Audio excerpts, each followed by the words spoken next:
네. 그래서 그 결정 트리 학습에 대해서 한번 보도록 할게요. 그래서 저희가 아까 제가 얘기를 해 드렸지만 일반적으로 정형 데이터인 경우에 이제 머신러닝을 쓸 수가 있고, 물론 딥러닝도 쓸 수 있지만 머신러닝의 주요 목적 중에 하나가 자동 분류예요. 자동 분류. 그래서 무엇을 분류할 것인가?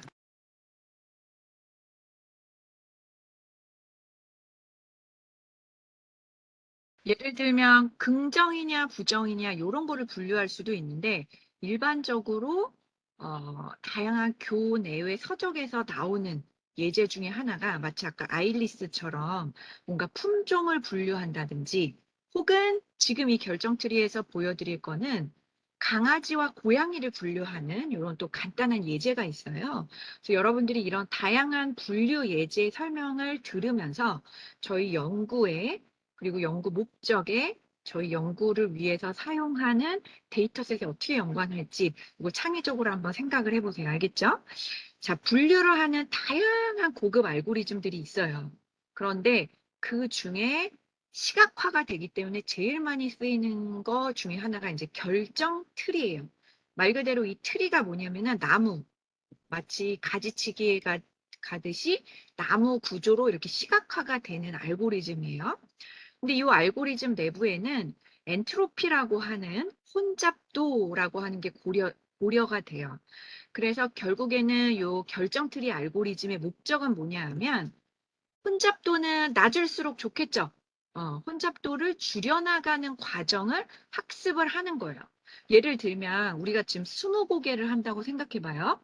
저만 정답줄 알고 있고 제가 계속 질문을 힌트를 주는 거예요. 그럼 여러분들이 그 정답이 뭔지 맞춰 나가는 게 20개잖아요. 근데 그거를 질문 개수가 적게 해 가지고 빨리 맞추는 게 좋겠죠. 무한정 시간으로 질문을 많이 하면 안 되잖아요. 그죠? 그래서 이 결정 트리 알고리즘의 목적은 뭐냐면, 문제를 맞추는데 최대한 적은 개수의 질문으로 빨리 맞출 수 있도록 찾아내는 거예요. 그러면 제가 말로만 이렇게 했지만 적은 개수의 질문으로 빨리 찾게 한다. 요거를 어떻게 정할 수 있을까요? 기계는. 바로 혼잡도가 제일 낮은, 즉 최소의 질문으로 정답을 빨리 찾을 수 있다. 요거를 혼잡도를 줄여 나간다라고 하면서 엔트로피를 매번 계산을 합니다. 그래서 일단 먼저 현 상태의 혼잡도를 계산을 하고, 다음 조건으로 혹은 어떤 조건으로 내부적으로 뭐 랜덤하게 선택을 하든 하나하나 케이스 바이 케이스로 이제 결정 트리 알고리즘이 돌아가면서, 어? 이렇게 하니까 혼잡도가 더 줄어드네? 그러면은 그것을 선택을 하는 거예요. 그래서 해당 조건을 찾아서 계속 반복을 하는 겁니다. 그래서 여기 그림을 보면 전체 학습 데이터가 있어요. 처음에는 막 섞여 있기 때문에 혼잡도가 되게 높은 상태예요. 그런데 내부적으로 기계가 어떤 조건 1에 대해서 분류를 해봤어요. 그리고 어떤 조건에 대해서 또 분류를 해봤어요. 그랬을 때 전체 처음의 엔트로피 혼잡도보다는 이렇게 조금씩 낮아지는 걸 볼 수가 있겠죠. 응. 그래서 계속 반복을 하면서 기계가 찾아 나가는 거예요. 무슨 얘기인지 알겠죠? 이게 결정 트리 학습입니다. 그래서 이 결정 트리 학습을 고려를 할 때 기계가 내부적으로 혼잡도를 줄여 나간다고 했는데, 이게 우리가 말로 할 땐 굉장히 그럴듯하고, 이 혼잡도를 줄여 나가면은 제일 최적의 개수, 아주 적은 질문으로 정답을 빨리 맞추겠네, 이거를 알 수는 있지만, 기계는 우리가 이렇게 말하는 것처럼 이렇게 언클리어한 파트가 있으면 안 돼요. 그래서 대부분 사람이 이렇게 말로 주고받는 설명이 다 수식어로 코드 구현이 돼 있어요. 그래서 우리가 머신러닝이나 딥러닝 알고리즘을 하나하나 사실 이렇게 들여다보면 결국에는 수학 공식으로 구성이 되어 있거든요. 그래서 여러분들이 뭐 선형대수, 확률, 뭐 벡터 뭐 이런 것들을 사실은 배우면 조금 더 그 알고리즘을 깊게 볼 수 있는데, 그렇다고 해서 모든 수학을 공부하고 이런 고급 알고리즘을 쓰진 않아요. 석사, 박사, 대학원생, 뭐 대학. 왜냐하면 굳이 알지 않아도 알고리즘을 돌릴 수 있거든요. 적절히 찾아가면서 하면 돼요. 그런데 혼잡도라고 하는 공식은 그래서 어떻게 생겼느냐? 이런 식으로 생겼어요. 어떤 현상이 있고 이 현상이 일어날 확률과 그거의 로그를 취해서 마이너스 형태로 구성이 돼서 엔트로피라고 하는 공식이 확정이 되어 있어요. 이거는 팩트고 왜 이런 식으로 디자인을 했는지는 사실 이 결정 트리를 만든 대가들이 많은 시행착오 끝에 이 공식을 이제 디자인을 했겠죠. 대부분의 대가들은 어떤 고급 알고리즘 그 자체를 좀 만들어요. 근데 저희처럼 어떻게 보면 이제 공부를 하고 연구를 하는 사람들은 그런 알고리즘 자체를 만드는 거는 쉽지 않은 것 같아요. 제가 봐도. 그래서 기존의 알고리즘을 가져다가 쓰고 그 알고리즘이 여전히 한계점은 있을 테니까 그걸 이제 보완해서 쓰죠. 그래서 결정 트리 안에는 이제 엔트로피가 있구나. 엔트로피 공식이 저렇게 생겼구나. 요 정도 일단 알고 계시면 될 것 같고 구체적인 이그젠플로 제가 한번 설명을 해보도록 하겠습니다. 그래서 결정 트리를 제일 잘 설명해 줄 수 있는 예제는 사실 교내외 서적이나 인터넷에 엄청 많아요. 그 중에 하나가 이제 고양이하고 개를 구분을 할 때 아까 저희가 이게 정형화된 포맷으로 돼 있죠? 요 덩치가 큰가, 사람을 잘 따르는가, 산책을 좋아하는가, 요런 거를 영어로 뭐라고 한댔죠? feature, attribute, dimension이라고 얘기한댔죠? 그래서 우리가 아일리스에서 살펴봤을 때에는 수치 데이터였죠. 컬럼들이. 그런데 꼭 수치 데이터가 아니어도 되는 거예요. 예를 들면 덩치가 큰가? yes or no잖아요. 그죠? 사람을 잘 따르는가? yes or no. 산책을 좋아하는가? yes or no. 이런 식으로 정형화된 데이터 포맷엔 꼭 수치 데이터가 아닌 다른 게 있어도 된다. 요거를 참고를 하시고 일단 라벨링을 한번 보시죠. 어떤 거는 개고 어떤 건 고양이죠? 일단 결정 트리도 일반적으로 라벨링이 되어 있는 정형화된 데이터셋이 있을 때 사용 가능한 고급 알고리즘이에요. 알겠죠? 자, 그러면 잘 보세요, 여러분. 개는 덩치가 일반적으로 크고 사람을 잘 따르고 산책을 좋아해요. 맞죠? 개로 라벨링 돼 있죠? 그런데 요 네 번째 행을 보세요. 어떤 개는 꼭 사람을 잘 안 따를 수도 있어요. 그죠? 그래서 아니오가 있어요. 그런데 대체적으로 개는 어때요? 사람을 잘 따르죠? 맞아요? 아니에요? 맞죠? 그리고 또 보면 이 밑에 있는 것도 한번 보세요. 덩치가 큰 애들은 주로 개예요, 개. 물론 고양이도 있지만 좀 다르지만 그러니까 제가 말하고 싶은 거는 요 행의 개수가 지금은 저희가 10개밖에 없잖아요. 그러니까 저희가 주관적으로밖에 해석할 수 없는데 제가 누누이 얘기했지만 이 행이 8,000개, 만 개라고 생각해 봐요. 평균적으로 개의 특징이 나오겠죠. 평균적으로 고양이 특징이 나온다고요.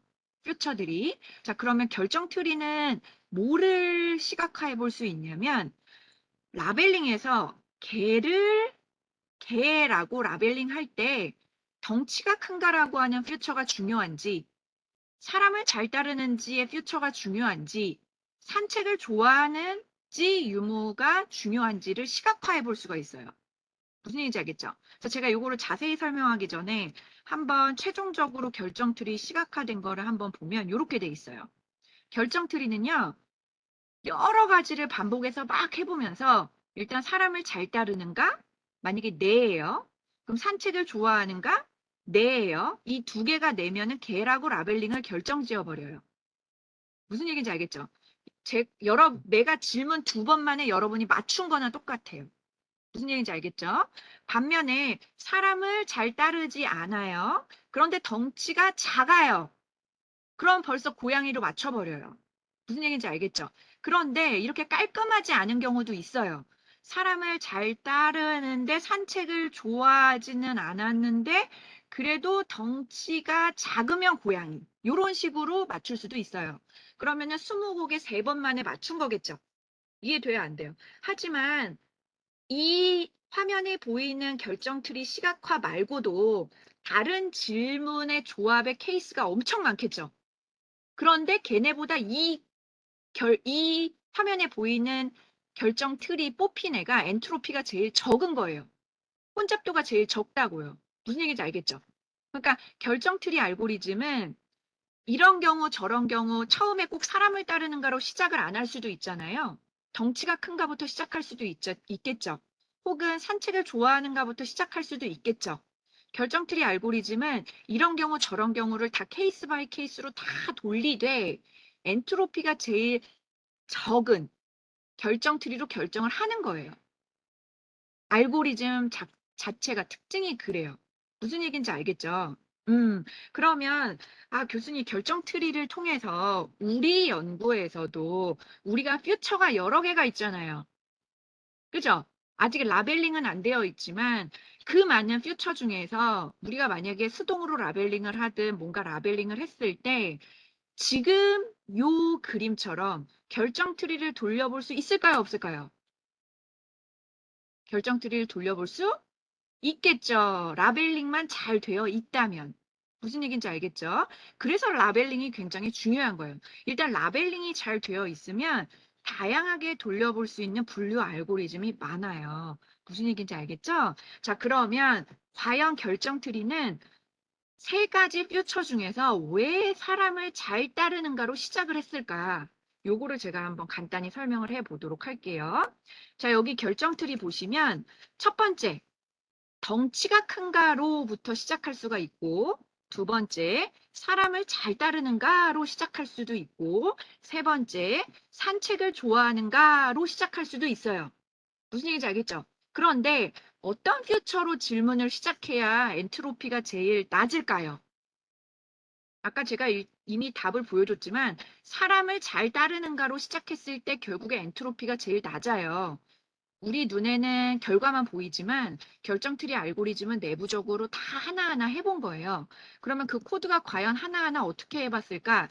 덩치가 큰가를 기준으로 했을 때 네라고 하는 엔트로피와 아니오라고 하는 엔트로피 공식을 가지고 계산을 합니다. 그리고 이거를 네, 아니오로 고려하지 않고 라벨링 자체에서 고려했을 때 원래 초기에 엔트로피가 있어요. 이 초기의 엔트로피와 덩치가 큰가와 덩치가 크지 않은가로 구분했을 때 엔트로피 개선을 계산을 하는 거예요. 처음 거에서 엔트로피 기대치를 빼면 얼마나 엔트로피가 개선되는지 계산할 수 있거든요. 같은 원리로 이번에는 사람을 잘 따르는가로 가가지고 역시 사람을 잘 따르는가에 대해서도 네라고 하는 엔트로피가 있고 아니오라고 하는 엔트로피가 있거든요. 그러면은 요거를 가지고 또 역시 처음 엔트로피에서 계산이 얼마나 개선이 되는가를 보는 거예요. 마찬가지로 여러분들이 사실은 제가 그 숙제로 내드리고 싶지만 저희가 꼭 결정 트리만 가지고 저희 연구 결과로 완전히 내는 건 아니지만 혹시 관심이 있다면 산책을 좋아하는가를 가지고도 똑같은 구조로 이걸 계산을 해볼 수가 있어요. 무슨 얘기인지 알겠죠? 그러면 엔트로피가 사람을 잘 따르는가로 했을 때 엔트로피가 제일 개선이 많이 돼요. 그래서 결정 트리는 내부적으로 이 공식을 바탕으로 퓨처를 선택을 한 겁니다. 응, 응. 그래서 일단 제가 굉장히 빨리 설명했기 때문에 여러분들이 좀 혼란스러울 수는 있지만 지금 요 화면을 좀 캡처할 수 있는 시간을 드리도록 할게요.